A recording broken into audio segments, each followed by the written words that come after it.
Hi, everybody. Oh, Lord, I'm so sorry. Camera all shaky and everything. Didn't realize I hit the go live button. How y'all doing out there? I know it's been a while since I've been on here. A couple of people emailed me, "Are you okay? We haven't heard from you." Yeah, I've been, just saving my energy, to communicate directly with the people who invested in me because I have to make sure that I have everything in place to make sure that they are successful with what they've trusted me with, right? So, what does it mean? If you fail to prepare, you prepare to fail.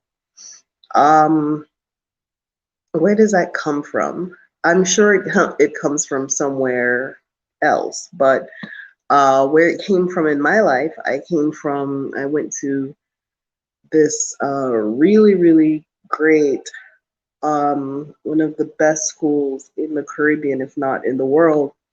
Um, and there are two sections. There's an all girls and an all boys section, but they're right next to each other.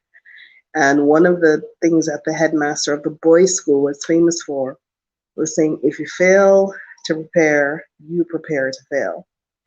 And, people used to be like, well, what does that mean? You know, what do you mean if you fail to prepare, you prepare to fail? And so from that perspective of being well prepared, um, I brought a lot of things, a lot of good things to Africa. And those things are paying off. Being prepared to come here for years and years and years has helped me here significantly because I can point to something to say I am prepared.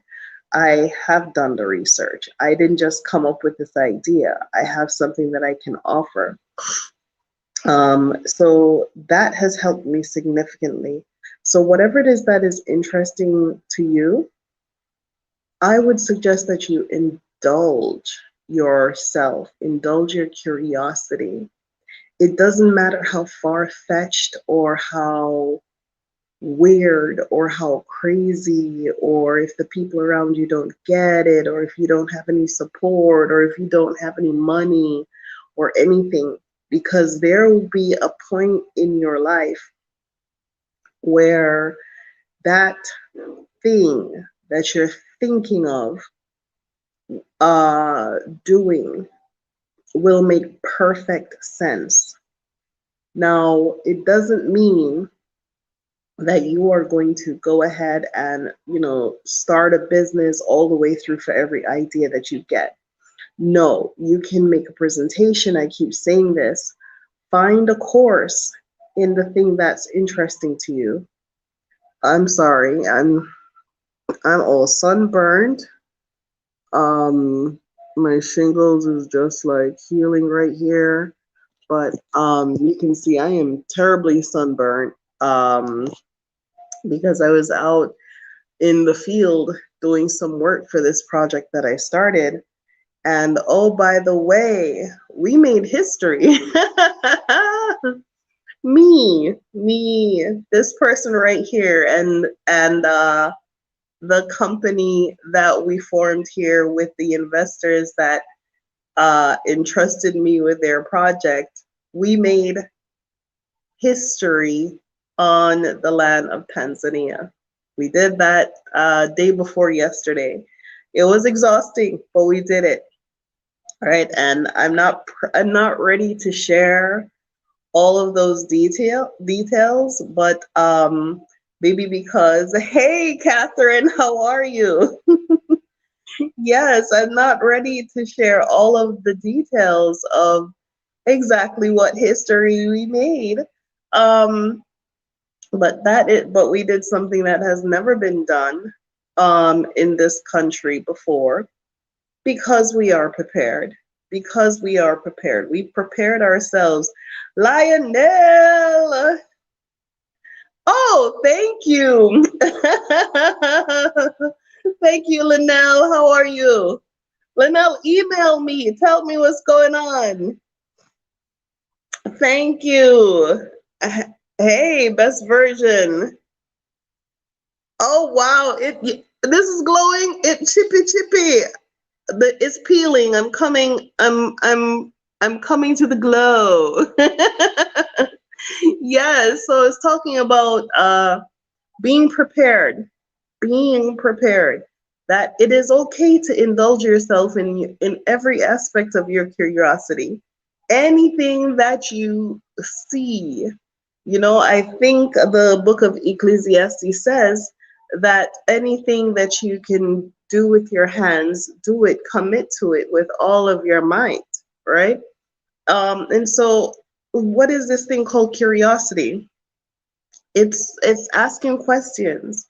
It's looking outside of what the world is presenting to you to say, well, this is reality. This is all there is, right?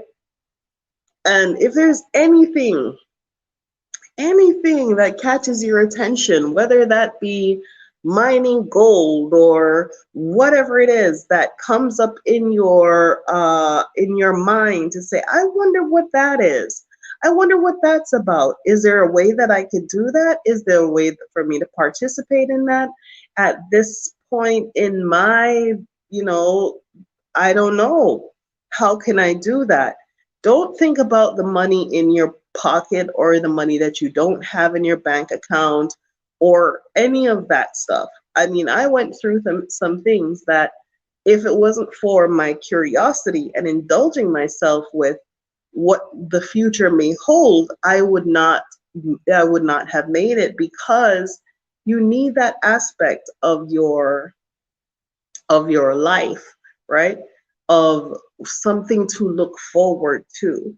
So as you're going through life and you're developing your ideas and your business, you have to come up with things that give you something to look forward to, right?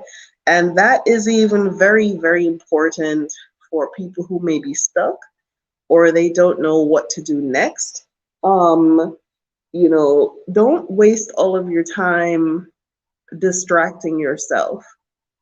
Uh, put a lot of time in actively exercising your idea, right? Get it all out, flush it all out of your head, and it doesn't matter who thinks you're crazy or who thinks you've gone from A to B, to C to D. If you realize that you're having the same conversation, you're the only person that you need to impress. You don't need to impress anybody else, and nobody has to really uh, take you seriously or take you not seriously. You're here to fulfill and exercise all of the goals that God put in front of you, right? I woke up this morning and the first person on my mind, let me fix my hair. How come it got crazy just like that, just in a flash? Hey, Akila.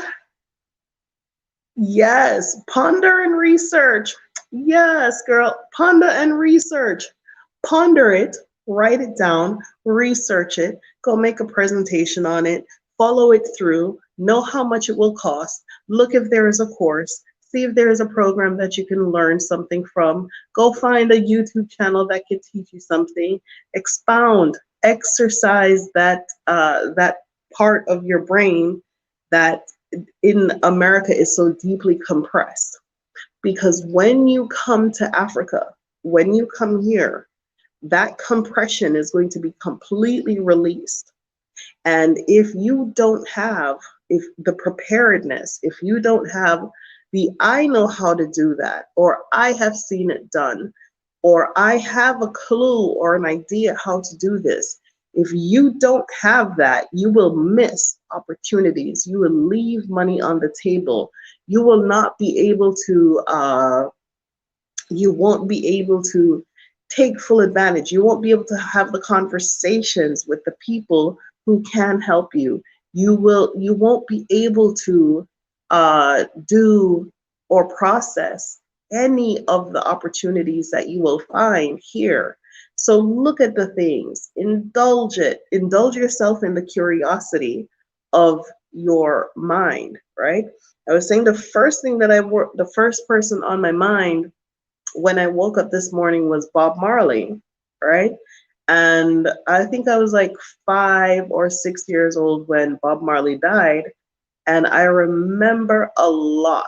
I remember a lot about that whole entire experience. After Bob Marley passed, it's like a shroud fell over Jamaica. It's like we lost who we are, our identity, our spokesperson, our diplomat, our cultural icon, our everything. And so even in my house, it was like silence, like no one knew where to go or what to do or how are we going to conquer these invading forces of North America, bringing in guns and drugs and tearing the country apart. Who was talking about it? Who was calling it out? Who was putting things in the music? Who was opening our eyes? And the first thought I had this morning was that Bob Marley, we heard when Bob Marley died, but Bob Marley knew he was going to die. I thought about him when he was in Germany, when he was being kept alive for months. So we already heard that he died, but we didn't know that he was in Germany, just being his body was just being made to breathe longer. And he made a decision that he was going to leave that place and go to Jamaica to die. And when he made that decision, he knew that he would not, or probably would not have made it. He knew that he had things ahead of him, but he was at peace in some parts of his life because I think he was 37 years old. And the body of work that Bob Marley left behind at 37 years old, the impact that he made at 37 years old, just what, 37, 35, so very young, under 40, right? He was a lot younger than I am now. And the impact that he made on humanity, not just Jamaica or music or Black identity, none of that. Humanity, to remind us of ourselves and our person, it cannot be overlooked. And how did Bob Marley do that? He was prepared. He was prepared. He was prepared. He knew he wanted the music, and he wasn't born a superstar. He came from the bushes in Jamaica, and he was playing music in the bushes because that was all there was, right? And sometimes the lowest hanging fruit, that's all you have to do is hold on to it, to say, okay, well, this is all there is, and I'm going to make it do what it do. And he was relentless, and he was persistent, and he was determined, and he was able to do something that no one else was doing, that people in Jamaica were overlooking, that people in Jamaica did not want. They didn't have their own musical identity at the time. There was folk music that people played in the bushes for each other, but there was none of this revolutionary music that was talking about what is happening and putting things in proverbial and allegorical form, the way how we speak. The way how we speak, we have something. I've tried writing them all down, but it's impossible. There are like 100 and something different parables. The way how Jamaicans speak, we never say something directly. And so we have these parabolic ways of speaking that completely explains probably the entire volume of War and Peace in just one word. Like we would say, some will eat and drink with you, right? And and behind you there's susu on you, right? But and only your friends know your secret, and the other part is that, and only he can reveal it, right? So there are things that we say in front, and there is a back way. So it's always two parts to the way how we say things. Like, but we can cut off the back part if you know the full meaning. So when I was a child, my father used to say to me all the time, chicken Mary, okay? Chicken Mary means chicken Mary, you can even use it as a pet name for a child. But the other part of chicken Mary is hawk denier, meaning that word, those words, chicken Mary, hawk denier, meaning you're happy now, and your happiness is going to bring the hawk. So chicken Mary, like a happy chicken, a chicken making cluck, cluck, cluck, cluck, cluck, cluck, cluck, cluck, cluck in the yard and having fun and having a good time.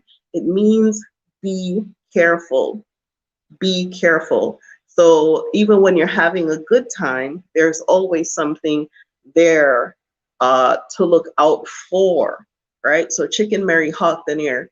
So, you know, thinking about Bob Marley and the way how he prepared himself for his life and his death at the same, you know, for to get to this level of where he wanted to be and what he wanted to do and how he was going to bring this music and how relentless he was and how he used to print his own records and go to the record stations and make them play it, and you know, and pretty much strong armed everybody to do his bidding, to push that music out there until he was able to get on a plane and go meet a producer.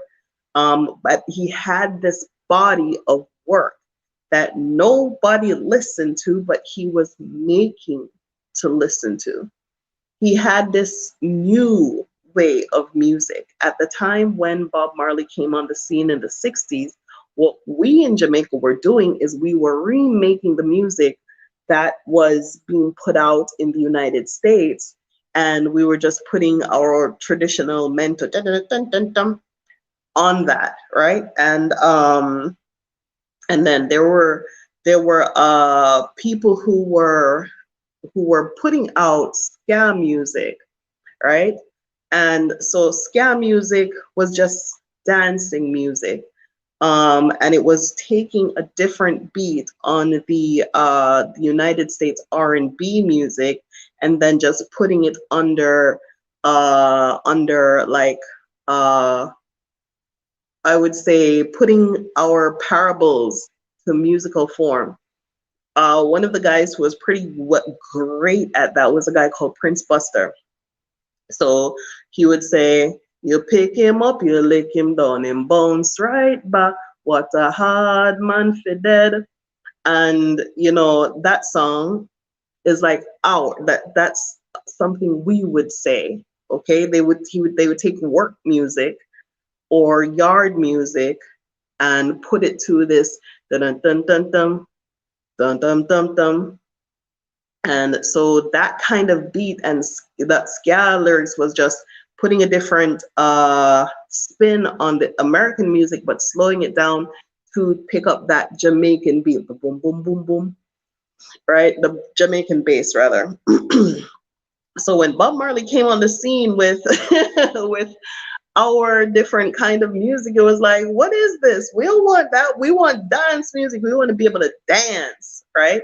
But he was putting stuff out there to make you think, to make you think, to make you realize, to make you understand, to make you introspect, to make you question, to make you open your eyes, to make you expound your ideas, to make you to expand your mind outside of what reality was presenting to you. That was, hey, there is something here differently to look at. And he prepared himself for that. He prepared himself well. His celebrity didn't happen. He orchestrated, he organized it.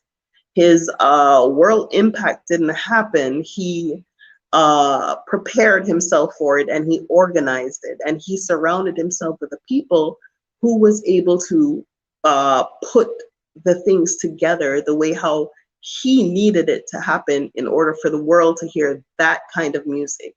And it wasn't even for the world to see Bob Marley, it was for the world to hear this music, right? And he prepared himself. And I thought this morning about how he prepared himself for death, because he knew he was going to die. He was struggling with this cancer, and he knew he was not recovering. He knew he wasn't going to make it to the end of the year. He knew he wasn't going to be able to have and see the kind of life that he had before. And even in that ability to prepare yourself mentally has its dignity, despite who or what agents or forces was responsible for his passing. At the time of his passing, he passed with great dignity, because it was something that he could prepare for. So preparedness at every step of the way is extremely, extremely important, right? If you can put yourself in the position to say, I know I am going to this place. If you know that somewhere in your mind that you are going to Africa, it doesn't hurt to find out where in Africa you want to go. Okay, fine. What resources are in the place that you want to go? Look around. Look at what type of environment, what type of topography it is, what kind of culture it is. What do they have to offer as far as the world? What is the global impact of this country? What is their GDP? What is their debt to income ratio? And, when I was looking and doing my research, it's very hard pressed to find a country that beats Tanzania, that operates from a surplus, right? And not a place of impoverished debt. Look at that country's GDP and look at their national debt and crunch those numbers, and you will find between the debt and the GDP who is working in a deficit and who is working in a surplus. And if you can find that, that will give you a better informed decision on how you can succeed or how that country is succeeding. Okay? Does it mean that when you get there, everything will be in place and everything will be perfect and pristine? No. And that's the beauty about Africa, is that no matter where on the continent that you go, you have an opportunity. Why is it such a big opportunity here? Why can you do here what you could never do in the United States or in Europe or in Australia? Is because they forgot about, they didn't forget about Africa. No, I didn't want to say they forgot. They didn't forget about Africa, because all of those many years of colonialism and imparting racism and imparting social injustice and trying to keep Africa down and behind and pushing Africa to the side, not taking their science as importantly, not taking their doctors importantly, robbing the resources and not investing in the society as far as roads and hospitals and infrastructure for businesses. Those things were done deliberately, okay? Everything that you can see in the West and appreciate, some running water in the house, some good sturdy bridges, some nice big old highways, these beautiful skyscrapers, industries that work, garbage men coming to pick up your garbage, and all of those things that you see came at the cost, one way or the other, of disenfranchising Africa or Africans. You must understand that your position in the world as a African was always to take advantage of you.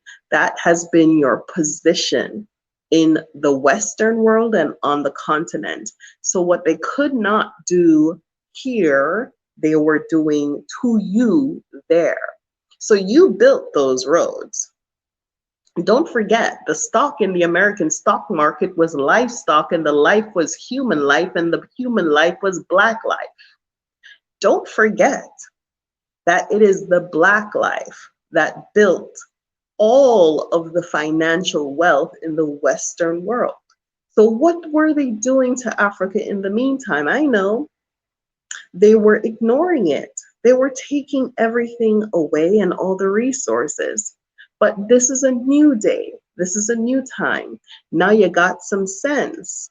Now you know what to do. Now you are in a position to do something differently.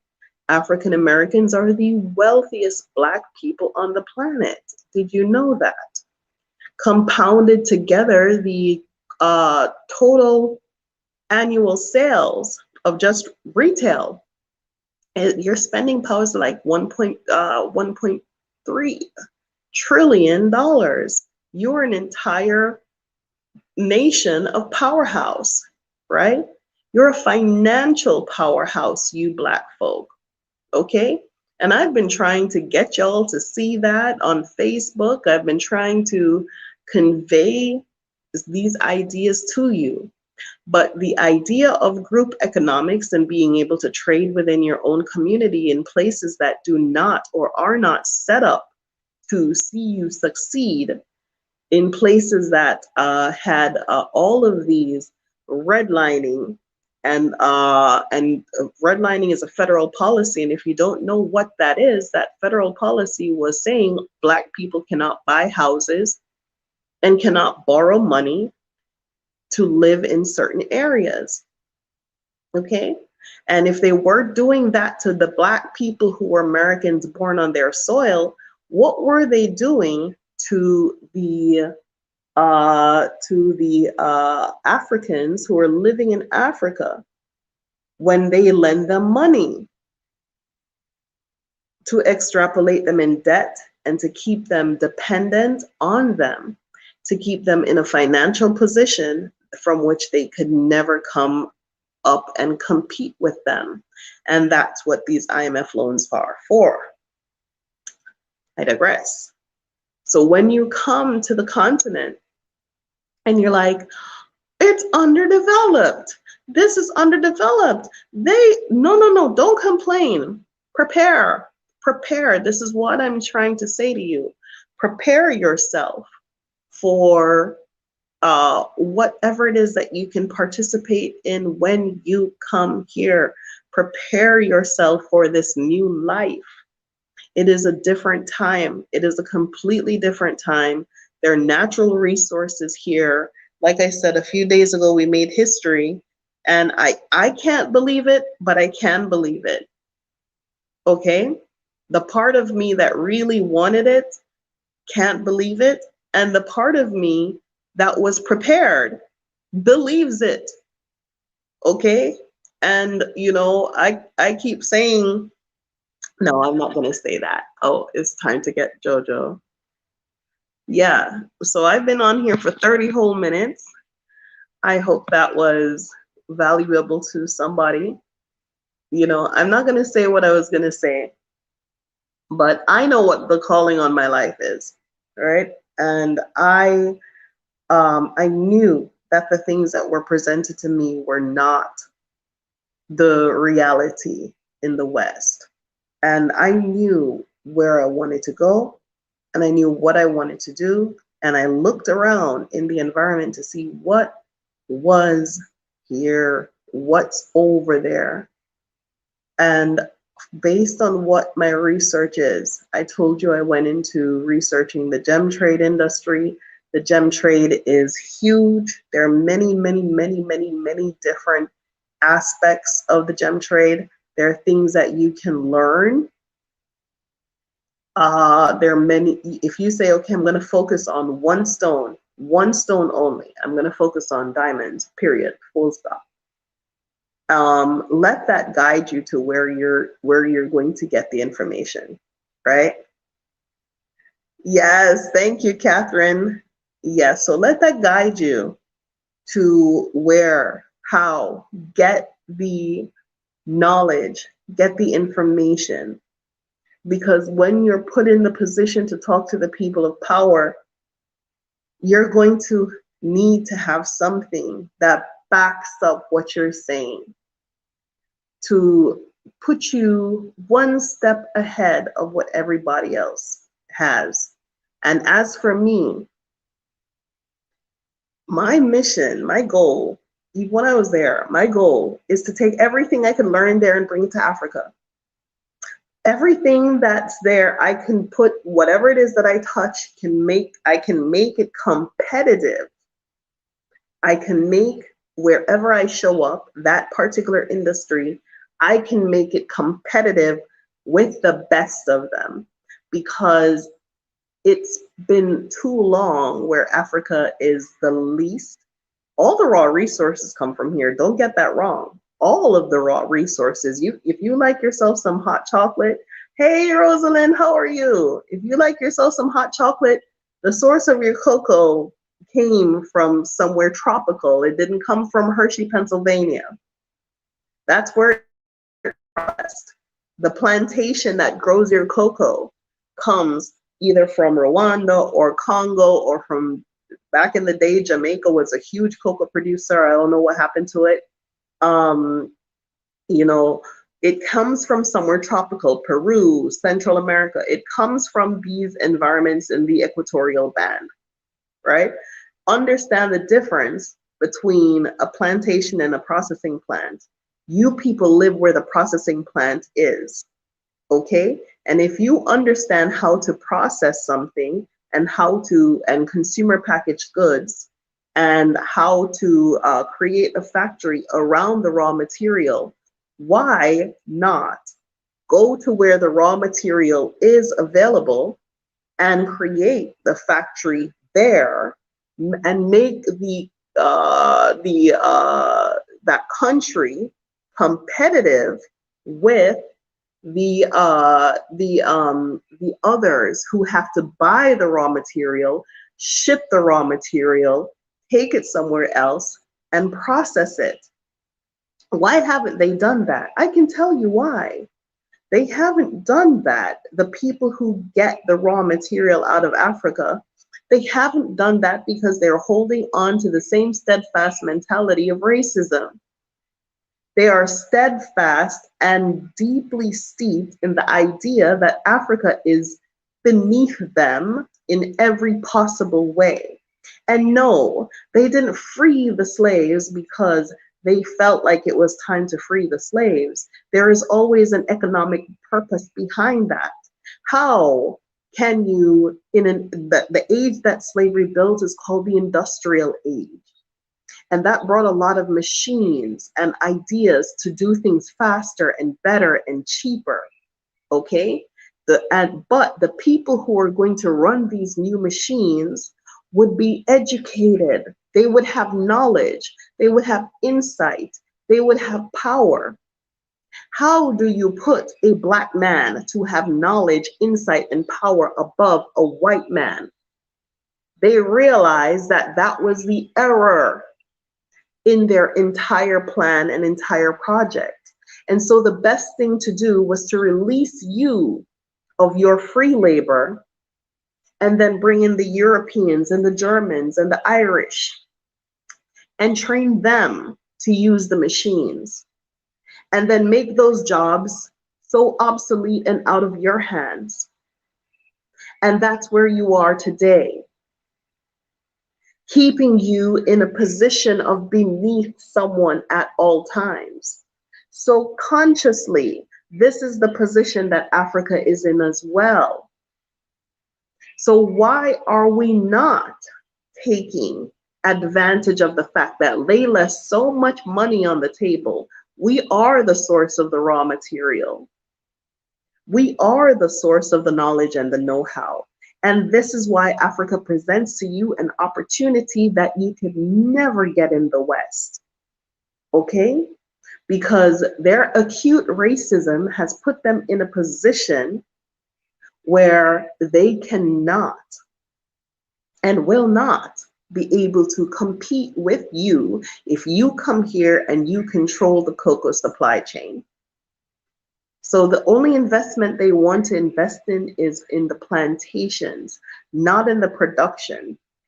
So when you come here with your Western ideas and your Western ability and your Western know-how of things, you can make an impact.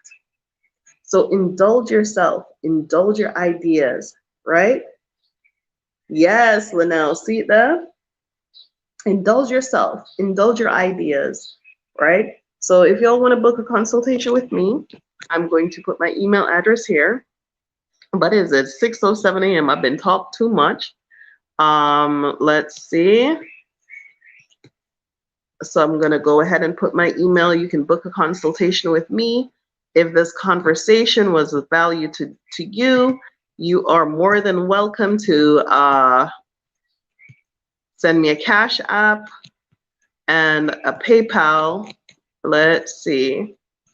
And yeah, I'll be on the radio shortly. So don't get it twisted. I'm not out here just talking. All right, I know what I'm talking about. I've done the research. I have the knowledge. I have the know-how. Yep. So $ Renee Moneymaker is my Cash App, and buyblackbusiness@gmail.com. So this is information that needs to be disseminated and needs to be shared. The message of the today is: if you fail to prepare, you prepare to fail. Do not fail yourself, your family, your country, wherever it is that you show up. Be prepared. Be prepared for whatever it is. Look ahead. Thank you, Linnell. Linnell says wash hands, but it's clap hands. I know what you meant. All right, y'all. Thank you so much for watching. Bye-bye.